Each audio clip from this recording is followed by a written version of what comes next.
The grand ballroom was buzzing with laughter, clinking glasses, and the soft hum of a string quartet. It was my father's retirement party, a celebration of his decades of hard work, a moment meant to honor his achievements. Friends, colleagues, and family had gathered, all dressed in their best, smiling and exchanging pleasantries. For most, it was a night of admiration. For me, it was a stage of dread I could never have imagined. I walked into the room in a sleek navy blue dress, my hair falling in soft waves over my shoulders. I smiled politely, greeting familiar faces, my hand trembling slightly. My father, the man who had taught me how to ride a bike, how to tie my shoes, how to chase my dreams, or so I thought, was at the center of attention. He laughed easily with old friends, shaking hands, receiving gifts, basking in praise. My chest tightened. I wanted his approval more than anything, yet tonight, I would be denied it in the cruelest way imaginable.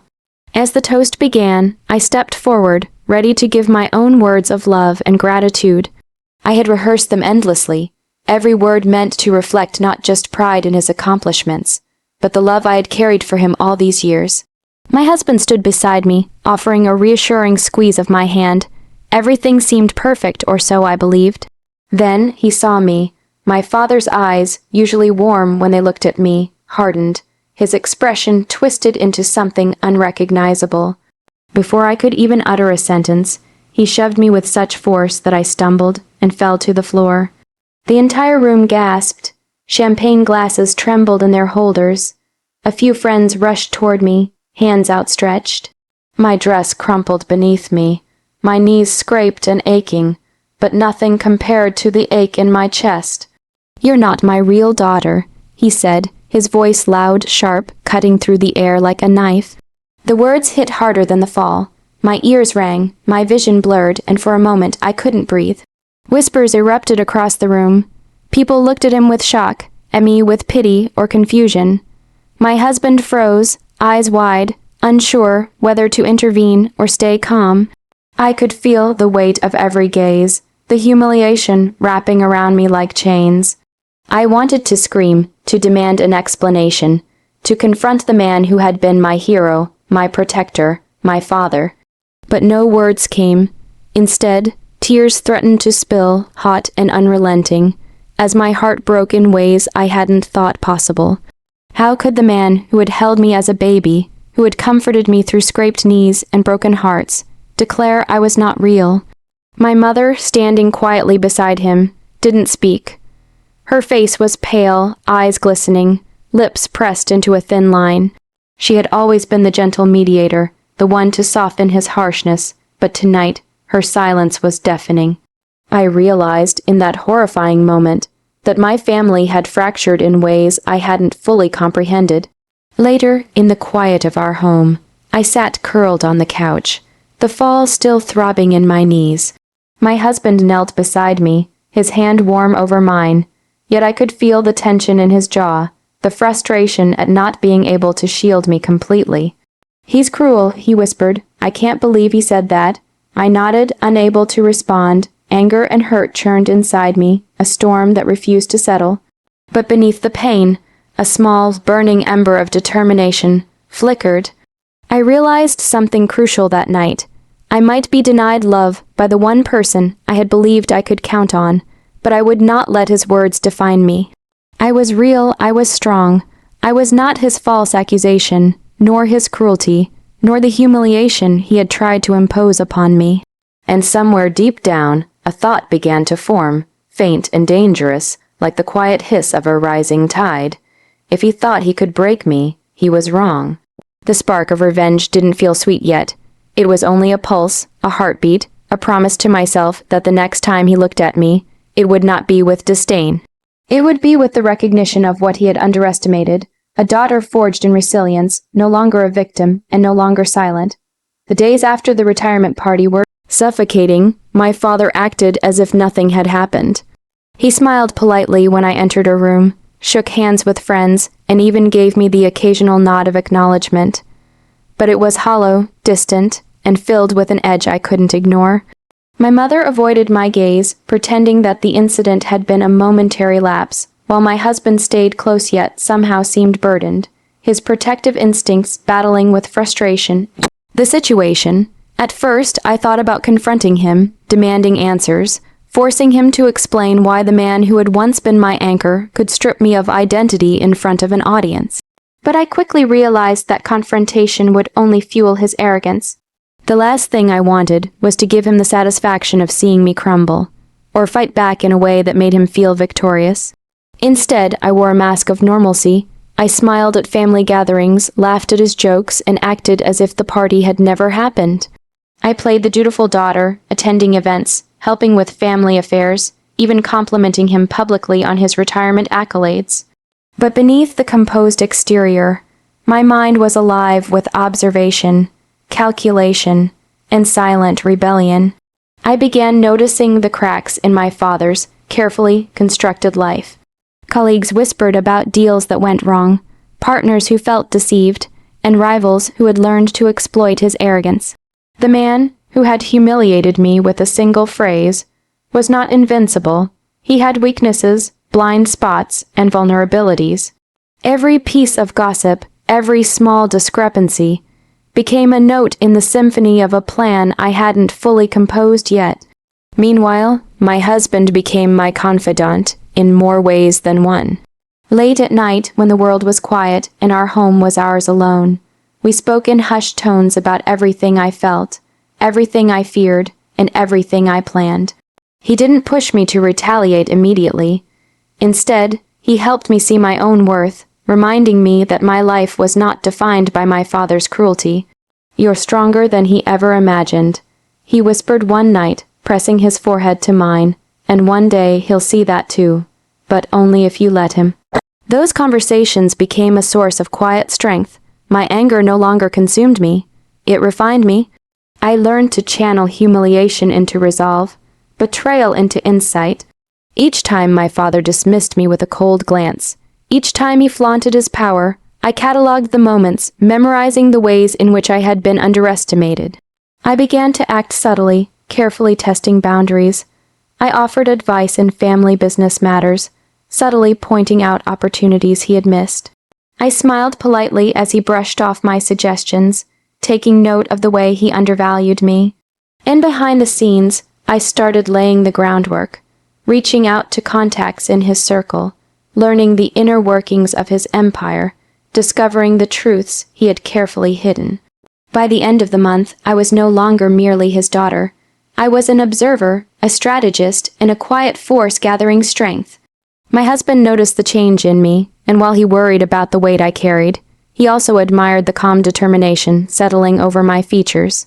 "You're becoming unstoppable," he said one evening, half in awe, half in warning. "Just don't lose yourself in the process." I smiled because I knew the danger wasn't in becoming strong.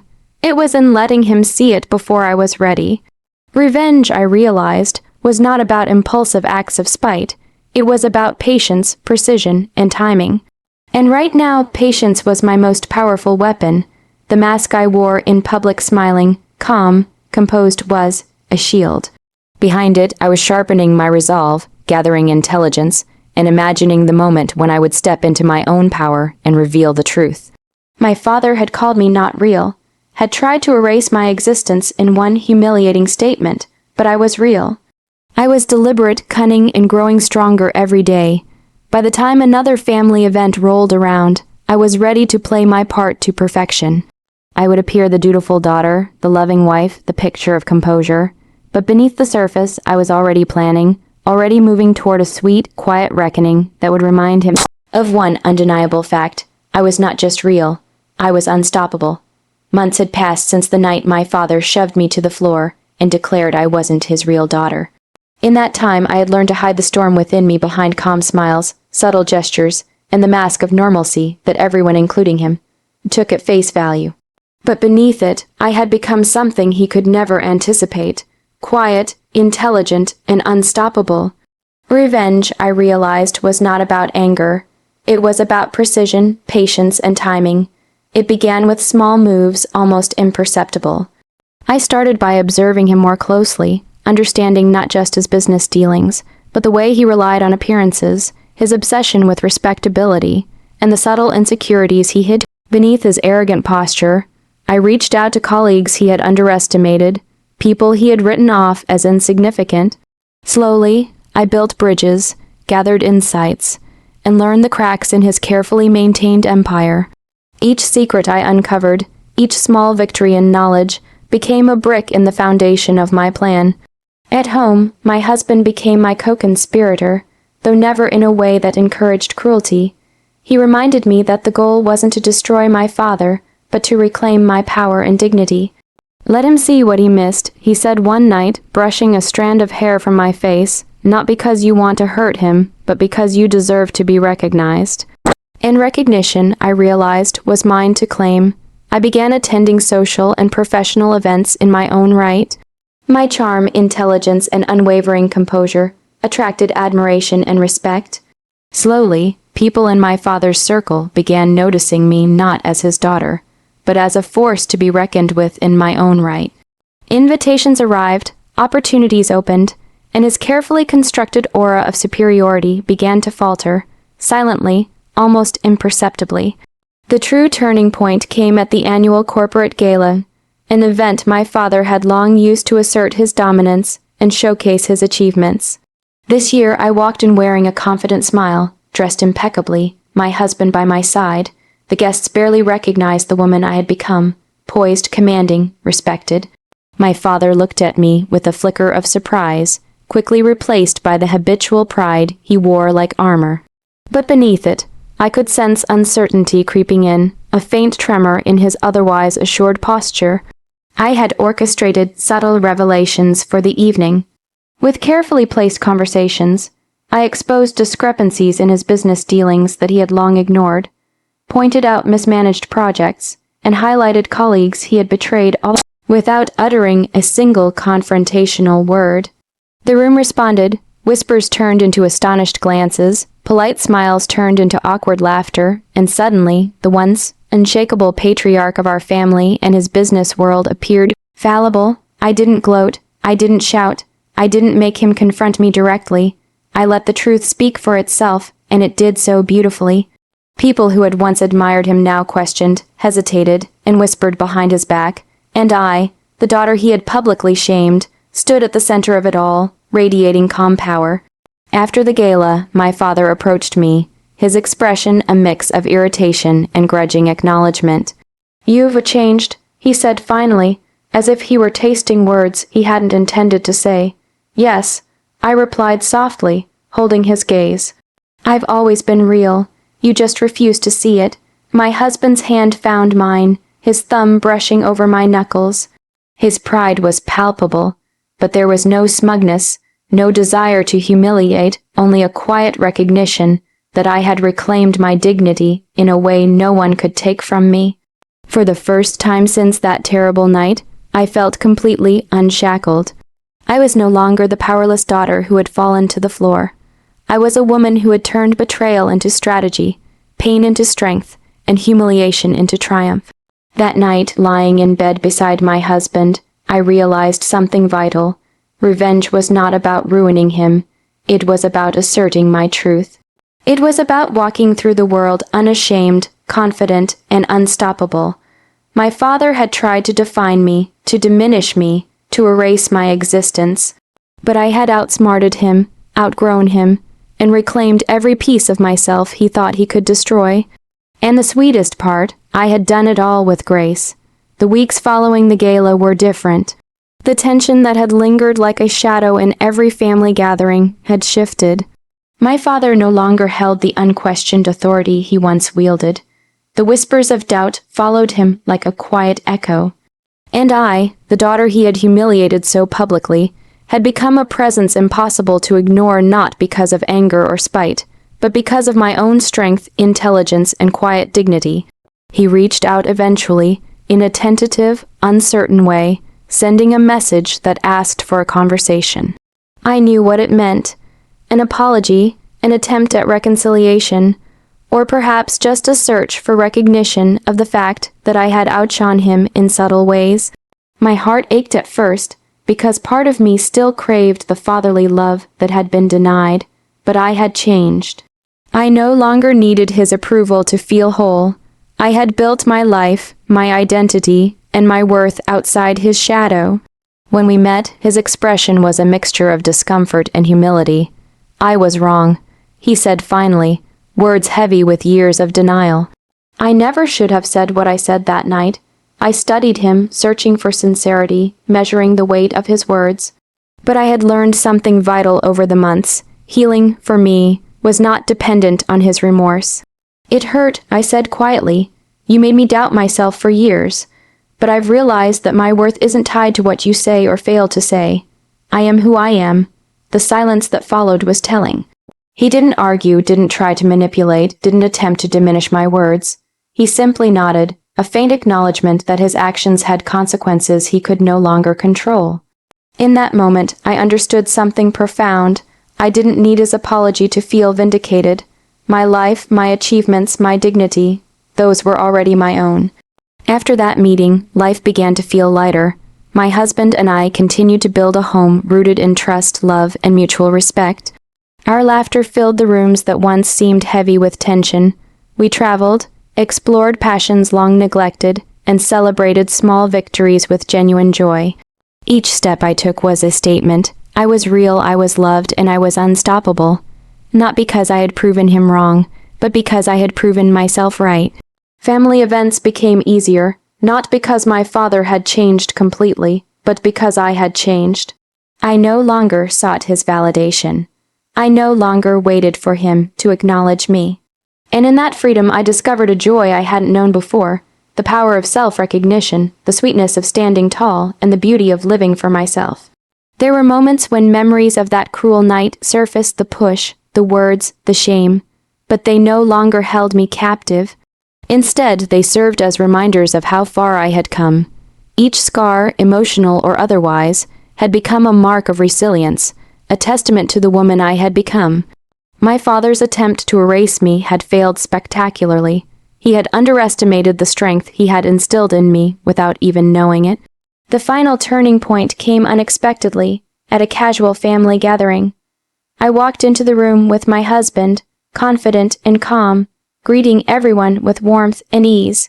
My father watched from across the room, and for the first time in my life, I saw him without fear or resentment in my eyes. I smiled at him, not the timid daughter who had been pushed to the floor, but the woman who had survived, flourished, and reclaimed her identity. He approached hesitant, and for a moment, it felt like the past had never existed. But I knew it had, and I honored it silently, as part of the story that had shaped me. I offered him a polite nod, an acknowledgement without dependence. His eyes, a mixture of shame and admiration, met mine, and I realized that our roles had reversed. I was no longer the powerless child. I was the person who had turned betrayal into strength, humiliation into determination, and love denied into life reclaimed. As the evening continued, I felt a sense of peace that had eluded me for years. My husband squeezed my hand, a quiet reminder that together, we had built something unbreakable. I had survived the fall, navigated the storm, and emerged not only unscathed but radiant. The past, with all its pain, had become the foundation of my future. And in that moment, I understood the truth I had fought so hard to embody. Revenge was never about punishment. It was about redemption, self-respect, and rebirth. I had claimed my life, my love, and my happiness. My father had tried to erase me, but I had written myself into existence in bold, undeniable ink, and nothing, not anger, not betrayal, not even his denial, could take that away. I was real, I was whole, and I was free.